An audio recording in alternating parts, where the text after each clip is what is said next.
अरे काय तुमचा होता झाला ना बस शेकावत. चालत मित्रांनो, आपल्याला काय सकाळी उठलो आणि वर्कआउट करायचे होते. म्हटलं चला पहिले गरम गरम फ्रेश बनू. तर मग काय आपला मस्त फ्रेश ड्रिंक तयार झाली सकाळी सकाळी आणि वर्कआउट करून आपण आवरून लगेच निघालो मग आपल्या डेली शूटिंगला. तर आलो मित्रांनो शॉप ओपन केली. म्हटलं काय आता लगेच आवरून घेऊ थोडंफार. लगेच आपल्याला भूक लागली. म्हटलं डाएट होताच तर मग लगेच आपला डाएट घेतला सकाळी आणि लगेच देवपूजा केली मित्रांनो. तर थोड्याच वेळात देवपूजा वगैरे झाली आपली. म्हटलं चला आपण करू आता कामाला सुरुवात.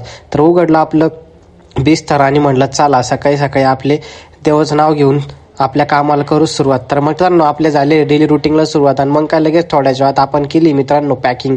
आणि त्याचबरोबर मित्रांनो शॉपला आज आपला सागर सुट्टीवर होता. म्हटलं चला मग आपल्याला सर्व काम करायचं. तर थोड्याच वेळात शॉपचे काम आवरले आणि मग काय लगेच निघालो आपण आज शॉप क्लोज करून प्रोग्रामला. तर मित्रांनो इथं आल्यानंतर तुमचा भाऊ तर डायरेक्ट आज झाला शेकावत.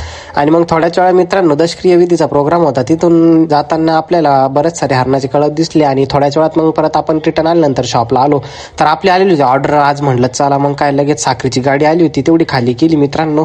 आणि पप्पा पण काउंटरला होतेच. तर मग काय आपल्याला आपलं काम पडेल होतं. म्हटलं चला भाई यांचं तर झालं, यांनी गेले कट्टे लावून, आपण आपलं बसा दुकानावरत आता. तर परत ऑर्डर आली. मग काय लगेच आपण घेतली ऑर्डर आणि ऑर्डर काढून दिली. नंतर संध्याकाळी आला डायरेक्ट आपल्याकडे बुलडोझर. म्हणलं रा बाप खतरनाक डॉन आहे, त्याला मस्त बिस्किट वगैरे खाऊ घातले आणि मग काय आपल्या दिवसाचे काम संपले.